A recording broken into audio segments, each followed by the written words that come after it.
Welcome to Pacific Beach State Park in Southwest Washington on the Olympic Peninsula. It's a little bright here, so Christina's going to put her sunglasses on. And as you can see behind us, people come here for the beach. What do you think of the beach so far? Lots of sand, shells. I can't wait to see if there are sand dollars to be found. But there is a long walk to the actual ocean. It's a short walk from the campground. Very short. But the sand part to the water is probably a couple hundred yards. Looks perfect for sitting out on the beach for the day, swimming in the water, playing in the sand, collecting shells. Flying a kite. Flying kites, there's a lot of kite flying going on here. I think this is pretty cool. It's a pretty cool beach. We just got here, so this is our first impression, but so far the campground's not much to speak of, but the beach is pretty good. But they do have nice showers, and they have an outside shower to wash off your feet and head and body. That's pretty nice. Now, for a nice sunny day at the beach, you probably want to be here over the summer. We're here late August, and it's been a little rainy in the area and overcast. But I can see that in July, this would be a great place to come to the beach. Now we have our jackets on. I have my windbreaker on. So when the sun is out, it's really, really warm. And when it's behind a cloud, the breeze is a little bit more chilly. There are a lot of people out here in short sleeves and shorts and bathing suits. And there's people here with winter coats on. And there's probably kids playing in the water. Yeah. I just don't want to turn around and look, but there were at the last beach, so I'm sure there's some here too. So great time of the year to come anytime, because this is open year round.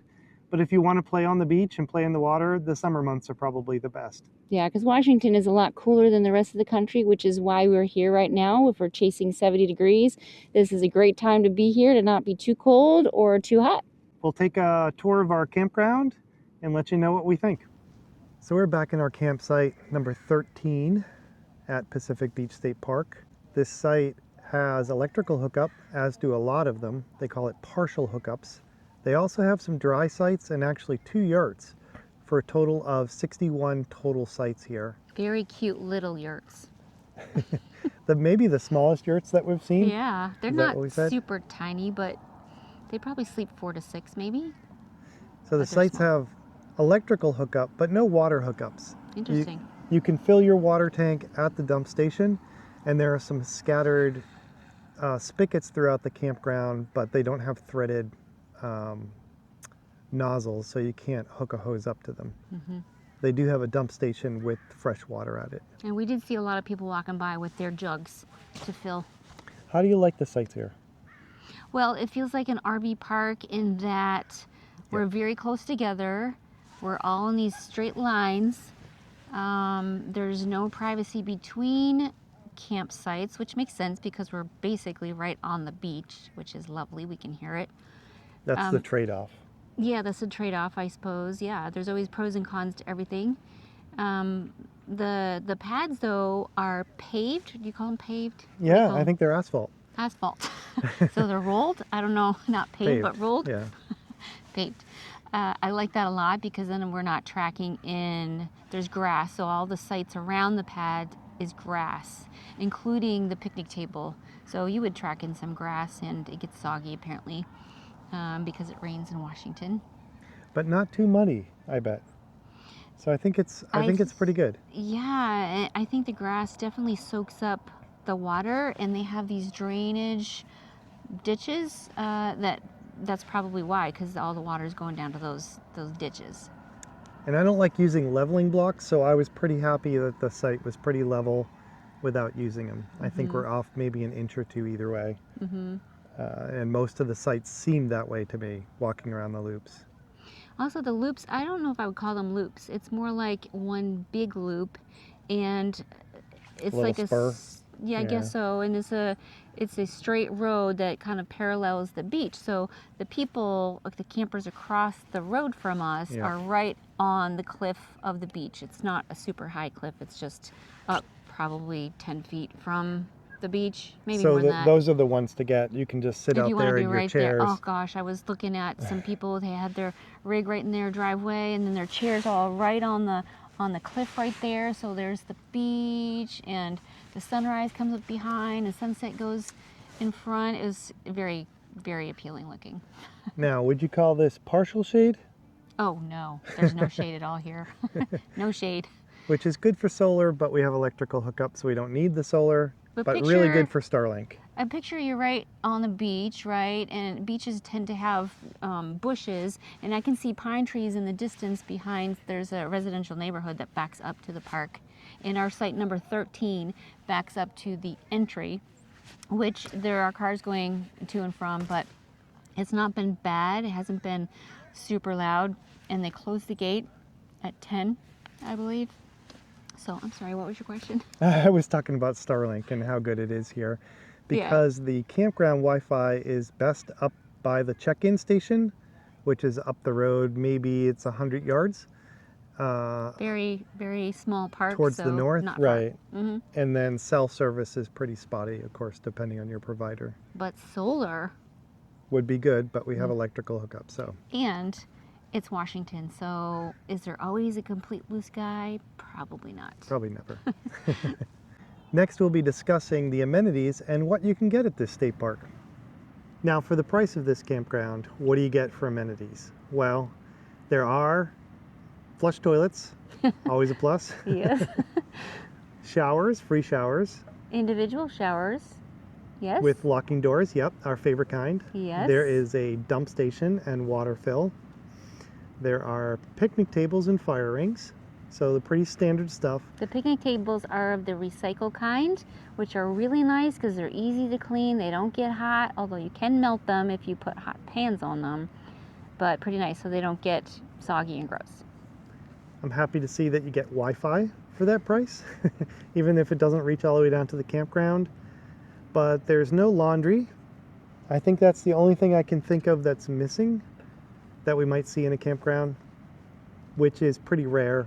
I think only 2 of the states we've been to regularly have laundry. Mm-hmm. It's not a big thing usually. So not a big deal. Mm-hmm. There is access to the beach. Mm-hmm. I think that's a great amenity. And not only is it access to the beach, it's right there. So it's very close. Right. We're staring at it. Yeah. We're hearing it, smelling it. It's a good smell. So I'd say overall, amenities pretty good. Bathrooms are clean, showers are clean. Mm-hmm. Yeah. Probably a little on the musty side just because it's humid here and Only it's one of them. wet all the time. Mm-hmm. But overall, I'd say pretty good. Also, maybe it's not the lodge, it's the registration office is only open a couple of hours. I thought that was interesting. For the check-in. Yeah. Yep. Check-in, it's open during check-in, basically. Yeah, so for an hour. 2 to... Like an hour or so in the morning and an hour and so in the afternoon. But we do know that park staff is here, just not necessarily inside. We have seen them coming through, yeah. Mm-hmm. Yeah, overall pretty good on the amenities. So, what can you do here? Mm-hmm. You can fly. Picnic? You can picnic. Fly kites. You can fly kites. We saw multiple kites, so unique too, at the beach. You can beachcomb. You can find sand dollars. I didn't find any combs and crabs. on the beach. You can take a nap on the beach. You can bring all kinds of outdoor games. Beach walking is definitely, I'd say, the top activity here. For of sure. course, with the picnicking and the bird watching and the kite flying. Mm-hmm. Those Kids are have all... been riding their bikes around. Oh, let's go back to the beach for 1 second. The beach is very shallow, so it goes out for a very long ways at high tide. At It low is tide. low tide. It's very far out there. I wouldn't say it's a mile, but No. 100 yards? as beaches go, it's pretty Yeah. big, and it's kind of cool because there's dunes, so you can tell when the water comes in and the water goes out. There's got to be some tide pools, although not rocks. There's no rocks, so you're not going to see a lot of starfish or anything like that. But definitely crabs get caught up in these little ditches, I guess, when the water goes out. And it's very quaint and cute to see the cottages up on the cliff. There's the trees that kind of go right into the water. Yeah, we're located right next to Seabrook, Mm-hmm. Washington, which is a pretty, I guess, what did he say, a little posh community over there? That's another amenity, really, that you're close to a beach town. So you could rent bikes in town and bring them here and have them for a week. Possibly. I don't know You about definitely that. could. Yeah. But nearby, we definitely saw like a small grocery store, Right. things like that, a small gas station. For bigger things like a hospital and Walmart and things like that, it's probably Aberdeen, which is about 30 to 40 minutes away from here. Not too bad. No, not bad at all. But you probably do want to stock up for a few days if you're coming here for that long. Yeah, so no camp store or souvenirs, things like that. But the No. beach towns have all that stuff. There's no visitor center. There's no, camp store, anything like that I saw here. go-karts. I saw all kinds of fun shops. Down in beach Ocean type. City. Yeah. Yeah. Mhm. Or Ocean Shores, down that way. Mhm. So that's about 30 minutes south of us as well. They had some little restaurants and souvenir shops and things. Yeah. So things to do nearby. There's restaurants and things like that. Things to do in the park. Probably the number one thing is sitting on the beach. Not probably. Playing It on the is. beach. It is, because there's Walking a the beach. Even the campground is tiny, so you have a paved loop, and it's wide enough that they actually have a painted line in the middle to stay on your side of the road. But it's basically one loop with a spoke on it, where the yurts are. So there's really not even bicycle riding. So things to do, but also plan ahead and bring some things to do at the beach. Right. Awesome. All right, stay tuned for our summary. This is a year-round park, a year-round campground.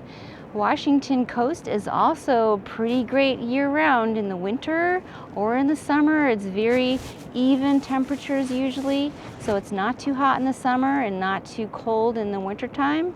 The beach is gorgeous. It's expansive. You can go beach combing and see crabs and sand dollars. Very gorgeous. So the big question I have for every state park is how much does it cost? This site for one night at Pacific Beach State Park was $64. I reserved online, so that's an online reservation fee. There is the cost for the site itself and a cost for being an out-of-state vehicle. The site that we're in has electric hookup, but no water, no sewer. Washington State Parks grade their sites by popular, basic, and economy. This is a popular site, and then whether they have hookups or not, and that determines the price. There is water in here, but we have to drive to it to fill our tank. The other question I always have about a state park is the connectivity, because we love the internet. This park actually has Wi-Fi. I haven't tested the speed yet, but I did see a park guest Wi-Fi available. It has a little bit of cellular service, and Starlink works great here because there's no shade at all. Before we booked this park and came here, we had no preconceived notions other than we knew it would probably be on a beach, being called Pacific Beach State Park. I also looked on Google Maps so I could see. When we got here, I looked at the campground and I thought, boy, these sites are really close together. I really feel like we're in a parking lot. But then we walked over the little hill that separates the campground from the beach, and the beach is pretty incredible. So we talk about often, is it worth the $64? Is it worth the price of a single night here? I think this one probably is. Wow. Would you come back here? I would. I love the beach. It's so big and the sand is so fine and soft, and you have high tide and low tide with all of these nooks and crannies. When the water comes in and goes out, you can find sand dollars, you can build sand castles, you can fly kites. You have so much space. You're not going to bother anyone no matter how crowded it might be here. Just so much space. There's people over here behind us who are blowing bubbles, these gigantic bubbles. Like I never thought that being on the beach to blow bubbles is such a fun activity. And man, she's got her bubble bucket and she is making some really big bubbles. We were talking earlier tonight about what we like in a park, and for us, since we're full-time and we don't bring a boat or kayaks or bikes with us usually, we like a park that we can come to and have something to do every single day. Exercise. Something to get us out and get us moving. So whether that's trails or whether that's something like this with a beach, it's perfect for us for being able to get out, get on the beach and walk. And every day, even if we stayed here for a week, the beach would be different every day. It would be pretty cool to walk on. So I don't know that I'd come out of my way to come back to this one because there are other state parks on the coast that we need to get to.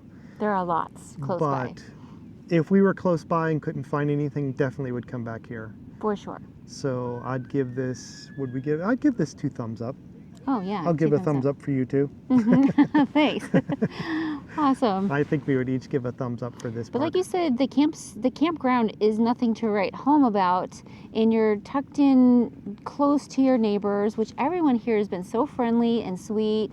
And so, like, we get a really good vibe here. There's a lot of locals here, a lot of people from Washington. Hardly anyone have we seen that's not from the state, in the state parks out in Washington, which surprises me. A lot of residents. A lot of residents. And so there's groups that are camping together, so they have group activities going on. But you could be to yourself if you want to be to yourself. It's a pretty great place to hang out. Yeah, I wish this park was cheaper, but we'll give it 2 thumbs up. Thanks. Bye. All right, so unfortunately we need to film an update on Pacific Beach State Park. We filmed our summary giving it 2 thumbs up last night before we had stayed here a night. And now that we have stayed here one night, we realized that there were some rather unfortunate things about this park. Although the beach still is great, and we actually just visited a whale carcass on the beach. Wow. Yeah. A little smelly. Well, not at first. It wasn't. And the poor whale, I know. but kind of cool to see. Yeah. So the beach still fantastic for walking, everything. The campsite, same. It's okay, but it's a little crowded and not great hookups, just electric, but we knew that going in. It just doesn't feel safe to us. We've had this problem in Colorado and another couple state parks in Washington where they're seemingly just letting the homeless people come in. So there are people sleeping in the showers, people sleeping in the bathrooms, there are people sleeping in the bushes.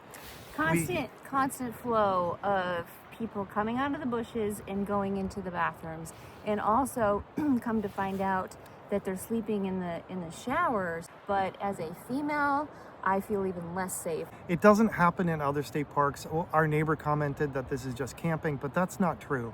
We've been to a state park in almost every state at this point, and we have only seen this in Colorado and Washington. And you could say that the park is short-staffed and they don't have enough people. I don't buy that. The other parks in other states are in the same exact position. It's a known problem here. We had multiple comments from people. They know it's happening. They can come and fix it. We did have someone tell us that there were break-ins to people's campers. So while you're sleeping at night, they're trying to get into your outside bays. So I don't want that. I have other places to stay, and I'll just choose those. So unfortunately, this is going to give another 2 thumbs down to another Washington State Park. Washington, be better. We're not happy.